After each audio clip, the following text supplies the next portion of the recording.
All right. So Friday night, we're doing our garden talk, and today's topic I wanted to cover.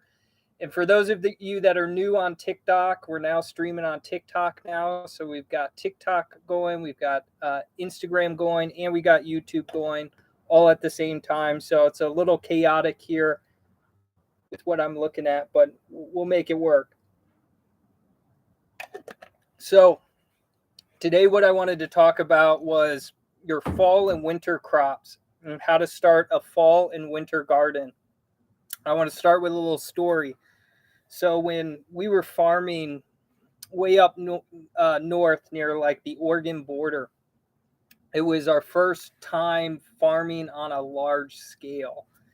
And so it got pretty chaotic through the whole season. And in like the end of August, that's when I decided, oh shoot, I should probably get some fall crops going. So when I pull out some of these summer crops, I can put some fall crops in. So we were kind of late to the party and got some crops, some short season crops in. But come October, the crops hadn't grown tall enough to where we could actually put them in the ground, right? So that was a big deal. And what I learned from that was come around this time, mid-July through mid-August, I want to get all my seeds started for my fall garden.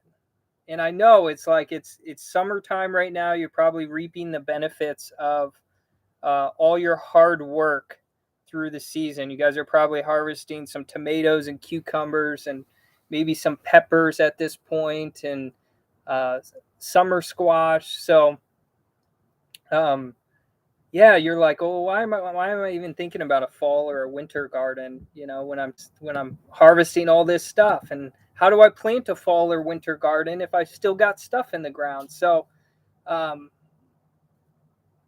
will go through all that stuff today. That's kind of the point of this. So, come October, you're going to have very low opportunity to get stuff in the ground, right? Because the temperatures, they fall. You're not getting as many sunlight hours. You might get more cloud cover, rain. It might freeze. The conditions are very unpleasant come October, and you can't really get much started for that fall winter garden, right? So for the winter gardens, if you let it go to October before you start stuff, it's not going to start. And right now we have to take advantage of the nice weather. So you could basically start your own nursery at your house. You can buy some seeds. You can do some soil blocks. So I got my big soil blocker and my mini soil blocker here. This is how we start our seeds. So right now we've been doing our soil blocks and kind of getting our crops ready for the fall time. Now, we have a greenhouse here. That's one way to start stuff, is having a greenhouse. It's going to give you a little extra heat, but during those summer months, not all fall crops like that heat. So I actually start a lot of crops and then just leave them out here in the yard to germinate because it's a lot cooler. And some crops, they like the cool weather. So it's an easy thing anybody can do, is basically start your own nursery. Get some trays, get a soil blocker. I've done videos on how to start your own seedlings. I've given you the soil mix. I've talked about soil blocks. So those are kind of the two key pieces for starting your own crops in the fall and winter months. Now, if you don't want to get a soil blocker, you just want to get a tray. You can get a tray that already has the holes pre-made into them, put some dirt in there, and just pop some seeds in. That's a good way to do it too. Now, where you're going to want to set up your little nursery in your yard is probably somewhere in the shade, right? Because when plants typically start, they don't like the direct sunlight. So my spot here is part sun, part shade. It's just perfect. You're going to want to find something that has part sun, part shade, maybe find something near a water source so you can keep those plants, which are like the first leaf sets, before I put that stuff in the ground, right? So I'm not taking I'm not putting these crops in at a real early in the process. I like to wait and let them grow. And, I still have stuff here in the ground. I've still got tomatoes and plants and peppers and arugula and lettuce and all sorts of stuff still in the ground that I haven't finished harvesting off of, right? So there's going to be that lag time. You're going to start a seed, and that seed might take 2 months before that seed is even ready to go in the ground, which is perfect timing, right? So as you're pulling out your tomato plants, as you're pulling out those cucumbers that have fallen victim to powdery mildew, or those summer squash that have the powdery mildew going on and just aren't producing like they were during the summer, perfect opportunity. You've already got kind of a head start on your planting. So you just stick those fall crops in ground in replacement of those other crops. One technique that I use is I'll typically start them in, the soil blocks. And once they've reached that 3-inch height, 4 to 6 true leaves, ready to go in the ground, I take a 1-gallon container and I put the crop in this 1-gallon container. Okay. And then they'll just continue to grow and continue to get bigger. That way they're not, stressed because of space issues, in the tray that they're growing with all these other plants in. I put them in a 1-gallon container. I let them grow in there. I let them get it to a bigger size. And then when I'm ready to pull stuff out of the garden, like my tomatoes and peppers and eggplant and cucumber, stuff like that, I then have the plants to a good size. So then when I put them in the ground, they have a shorter lifespan before they start producing for harvest. So that's a little tip. That's something that I use here because I'm not always ready to put stuff in the ground, but I've got all these seedlings going and they're ready to be in the ground if there's space for them. Another technique I use is, now let's say you've got some tomato going and the tomato plant is not quite ready to be cut. There's still some growth going on, still some fruit on that tomato vine. What I'll typically do is I'll just pop whatever it is I'm planting kind of in between my tomato plants. So when my tomato plants then get cut out, I've already got some growth from that secondary plant going on. So that's kind of a tip. So if you've got like here's your tomato plant, and you've got 2 of them, 3 of them, right? And there's spacing in between here. Say it's like 14 inches. With my tomatoes, I'm typically cutting these bottom leaves anyways. So from like here up, there's no leaves down here. I basically cut all my leaves up to my first fruit set. So I can easily plant, some cilantro here, right? And cilantro would do good because cilantro loves shade, right? So you could get away getting cilantro in there earlier because the tomato plant is tall. It's putting shade on that cilantro plant and preventing the heat from hitting it, which then would encourage bolting. Another one you could put down here is some lettuce.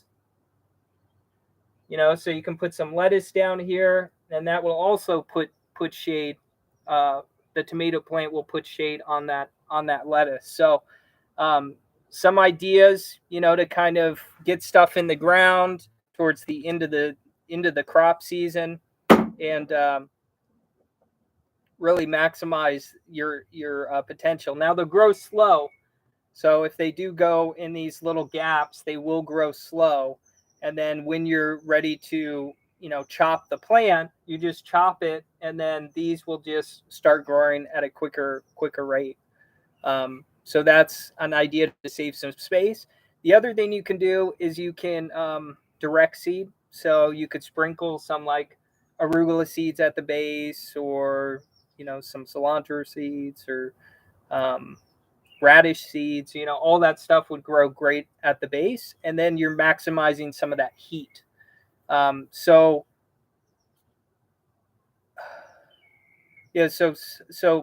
Catherine is asking, haven't had much luck with cilantro. The seeds bolt on me too quickly. Yeah, so with cilantro, the technique with growing good cilantro is you want to direct seed it. So when you transplant cilantro, it goes into a shock. If you're getting plants from the nursery, this happens often too, where the cilantro you're given, you then transplant into your garden. It goes through a shock, which then has it bolt early as well. So with cilantro, I always direct seed it. You want to soak the seeds for like 3 to 6 hours and then put them directly into the soil. You want to do this when it's hot. So a big thing with kind of towards the end of the season is August, September. It's still hot out, so you can still get away direct seeding a lot of stuff. And then by the time the plant pops up, the idea is the weather is a lot cooler and it's not going to be as affected. So with cilantro, direct seed it and see if that works better for you. That's what we do here is we direct seed all our cilantro and really don't have that shock. And you also want to keep it out of the sun. So part sun, part shade typically works best with cilantro.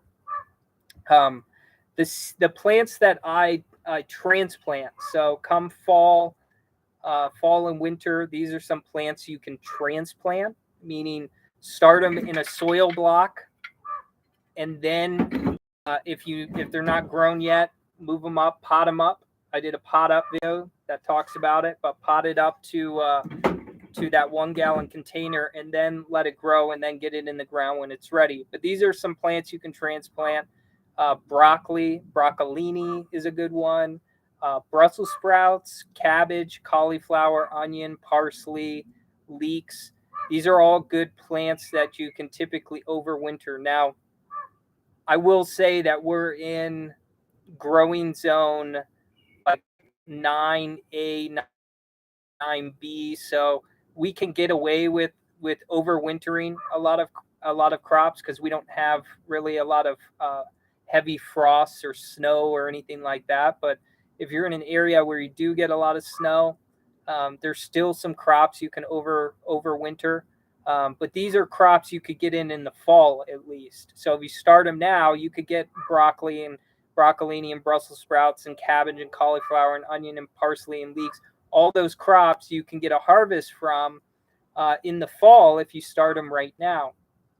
Now, the crops you might overwinter in a winter sort of condition is maybe like kale. Red Russian kale will grow during those winter months. Carrots, a good one. You could overwinter some garlic, just to kind of give you some ideas on what you might be able to overwinter during the winter months. I'm doing this live early because I want everybody to. Those are some crops you can transplant. So direct seed now, work for like a fall harvest on stuff like that. Then you can direct sow a lot of stuff, and this is what I do a lot of is direct seeding. If you direct seed crops, then you are going to have the heat as your benefit.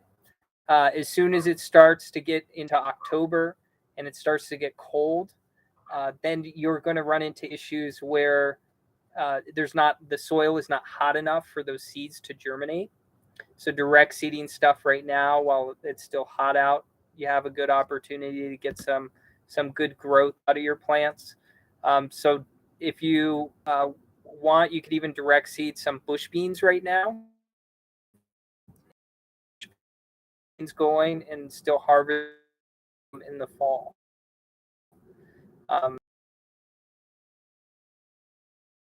Put something in that pot in exchange for the cucumber. Get some bush beans and put some bush beans in there, and you should be able to harvest them during the fall. There's still time right now. And the trick with bush beans, you want to soak the seed overnight, 24 hours, and then transplant your beans. They have better germination that way. So that's if you're going to direct seed. You can also buy them at a nursery or transplant them yourselves. There's also, you can direct sow beets, carrots, green onions, garlic, fava beans, kale, chard, collard greens, kohlrabi, lettuces, and other salad greens like mosh and watercress and tatsoi and mustard greens and arugula and spinach and bok choy. Where we live, we can't really grow a whole lot of greens during those winter months or during those summer months because it's very hot. So a lot of our greens get grown during it's cool enough.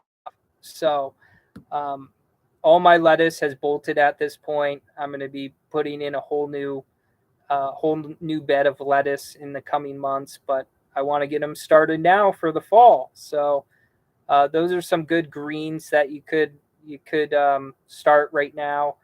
Parsnips, peas are a good one.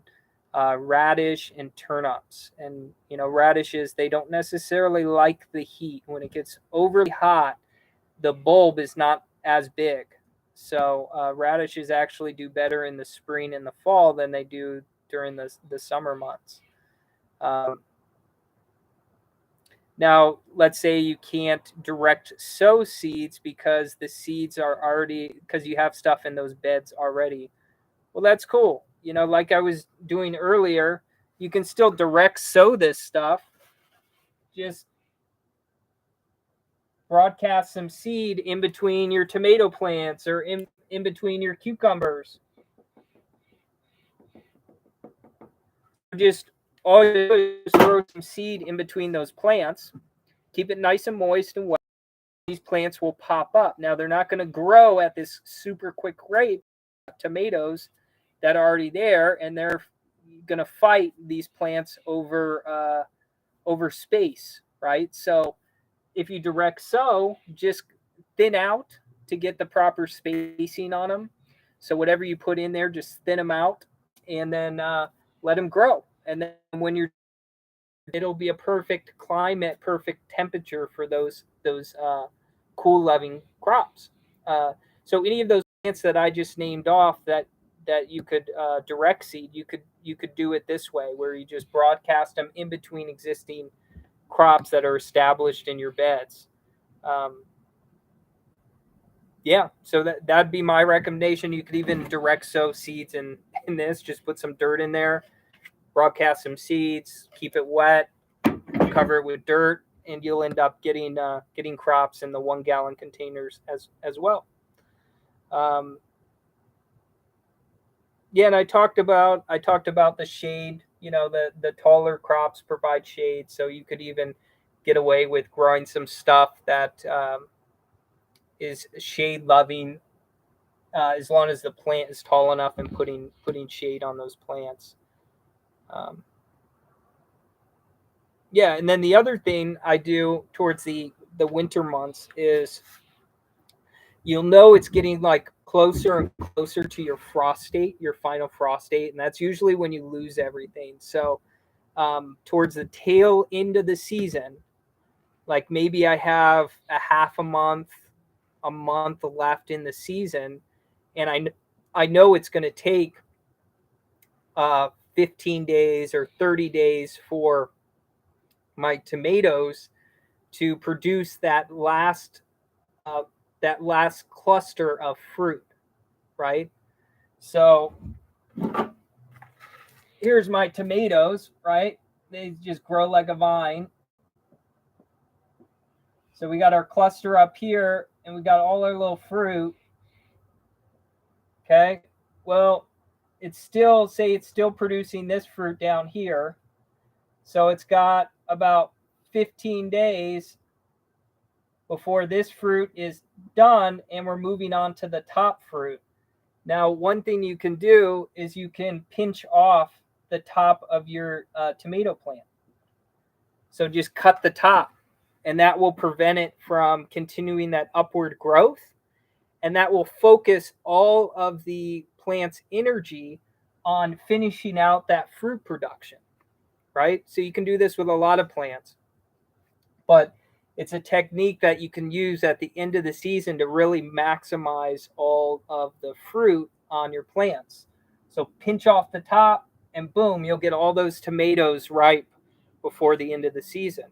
Now, I also use this technique with like my squashes. So winter squash especially. So towards the end of the season, I'll start picking off the squash leaves.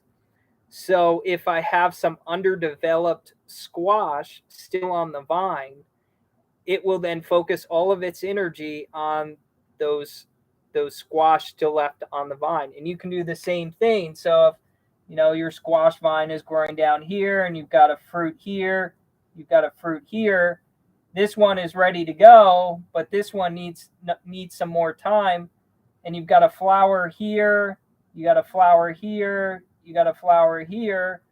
Pick these flowers and then pinch off the end, right? And then all of what that sends to the plant is that tells the plant to focus all of its energy on ripening out these fruit, right? So then you'll get those two fruit nice and ripe before you end up before the end of the season, right? So those are some additional techniques that you can use towards the end of the season. I know we're not there yet, but I'll keep reminding you of these techniques during these lives to remind you, hey, we're getting closer to that frost date.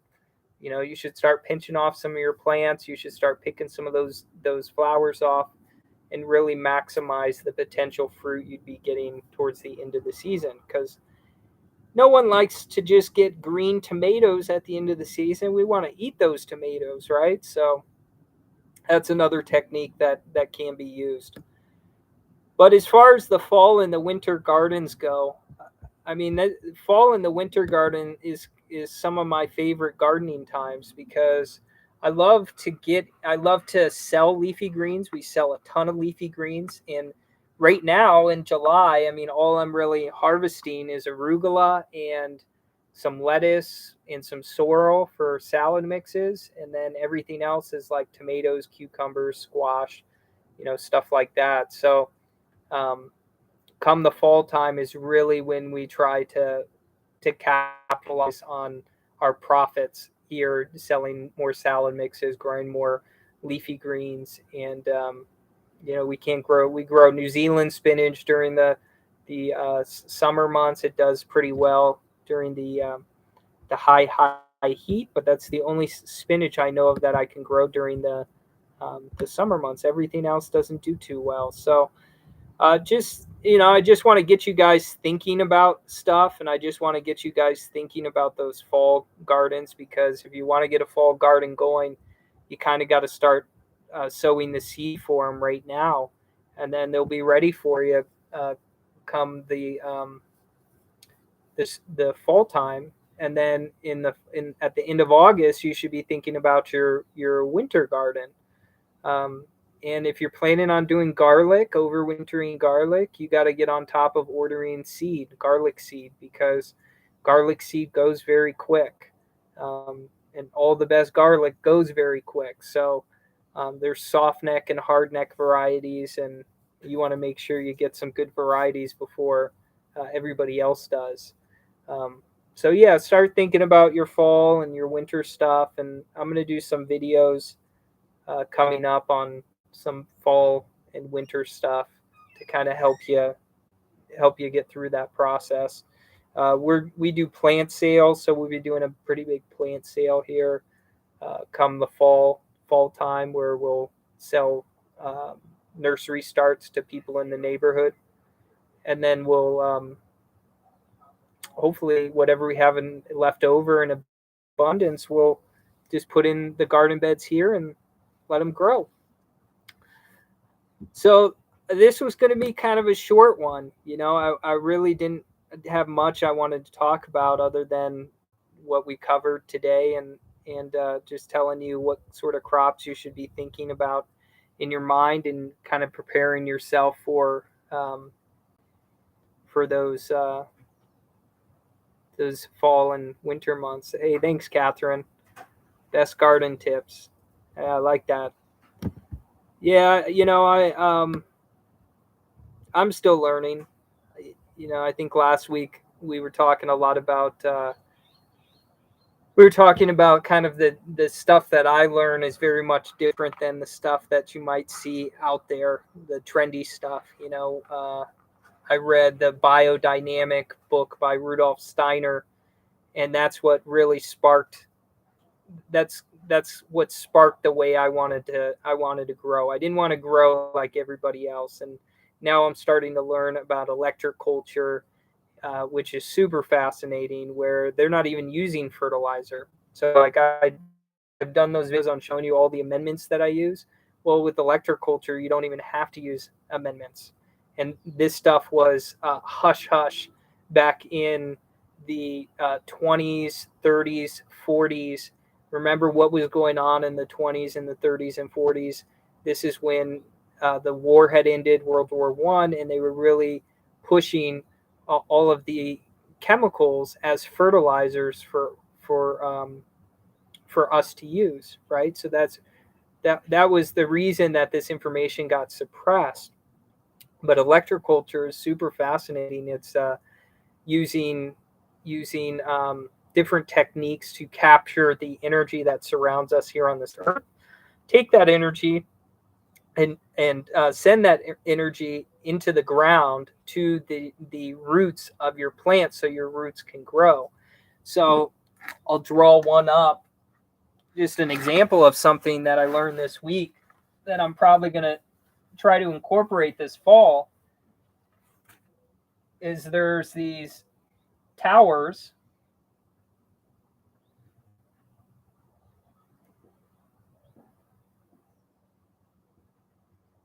right? So up here you've got copper. You could use copper, or you could use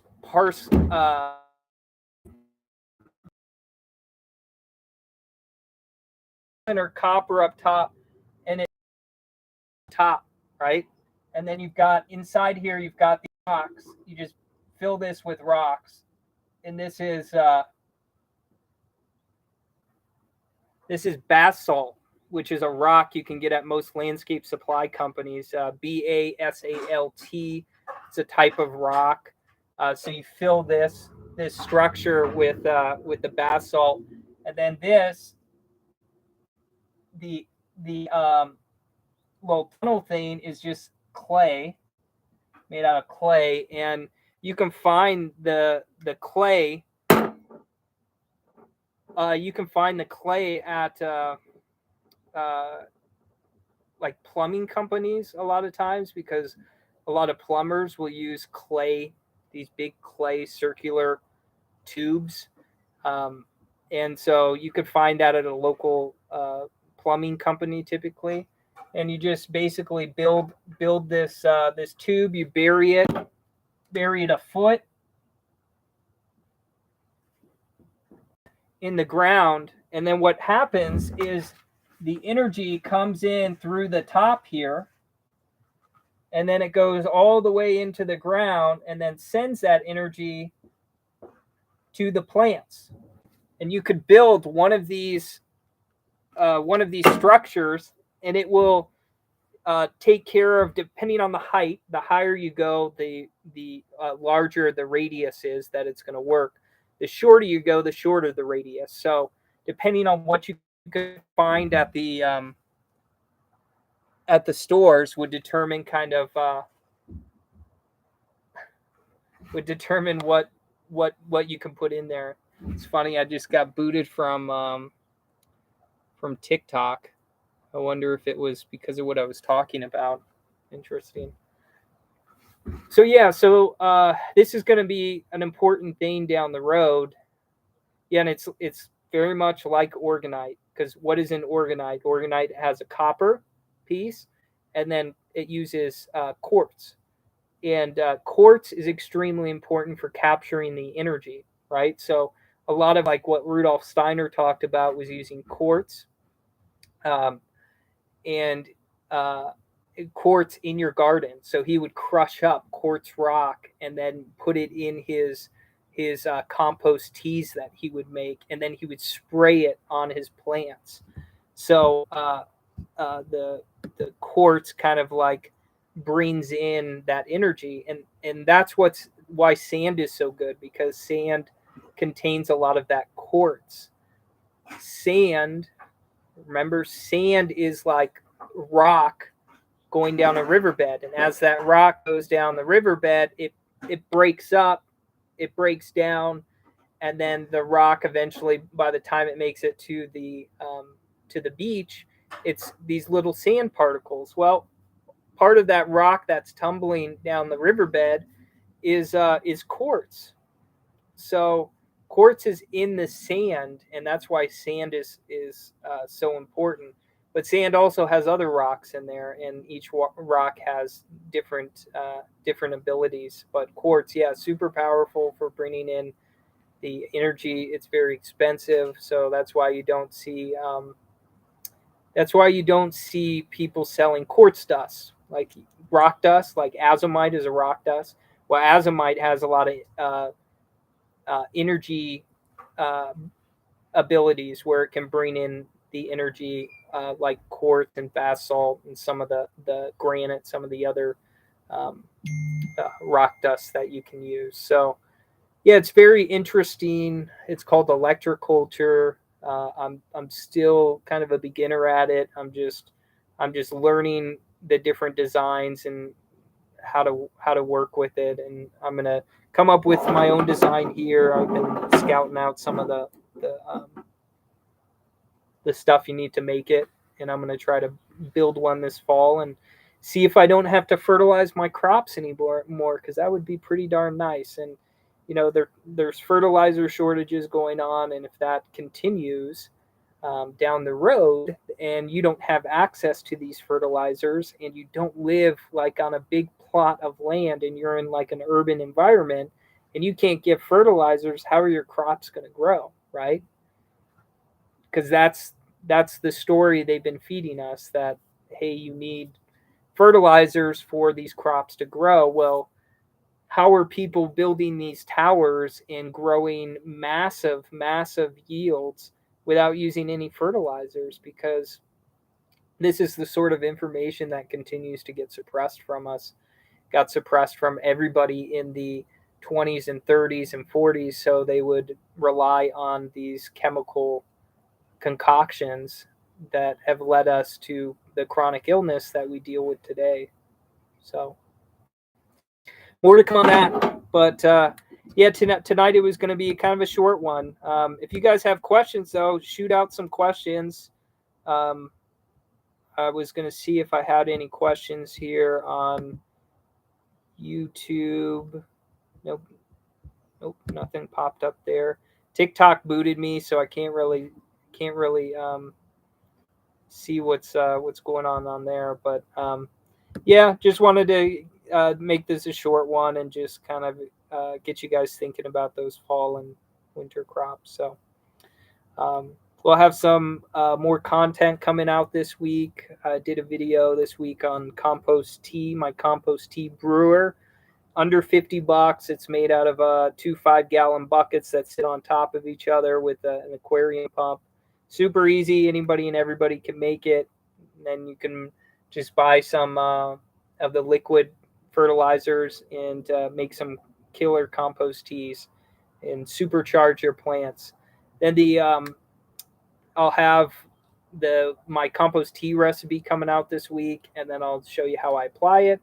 And then finally this week I'm gonna shoot my my garden tour video, so you guys can check out my garden, and you can check that out.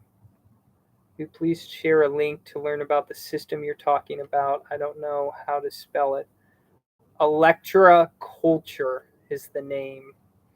There's a guy on YouTube he's French. I'll have to share in the description on YouTube, and maybe I'll post something about it this week on Instagram. But there's a guy in France that does this, and he's got a bunch of YouTube videos of all the plants that are towers are grown much better than his crops in other fields that are just given, fertilizers and stuff like that. So it's called electroculture. I'll share the guy that I was getting these designs from. He only speaks French, so it's quite hard to understand what he's saying. I took French in like high school, but I don't know much French. So on YouTube, you can't translate. He doesn't have the translator button clicked on, so you can't really understand what he's saying. So I just sit there and I watch the videos. I don't put the sound on, and then I just kind of watch his designs and just assume that that I can configure something similar here. Um, but yeah, I'll talk more about this stuff as I learn the stuff. I'll share it with you guys because I'm sure if it potentially can work, it's going to be a great thing. And I know a lot of the people that follow us on social media also do medical medium information. I think medical medium information, kind of goes along with what Rudolf Steiner is doing. And this electroculture information closely follows Rudolf Steiner's information. So I think that this all correlates to what medical medium would say is a good way to garden. But we'll never know until he does a gardening episode, right? And shares all the stuff that's worked for him. Maybe one day we'll get that. All right. Well, everybody have a good night. I'm gonna end it now. Feel free to reach out this week if you've got gardening questions. We'll be here. All right. Have a good night.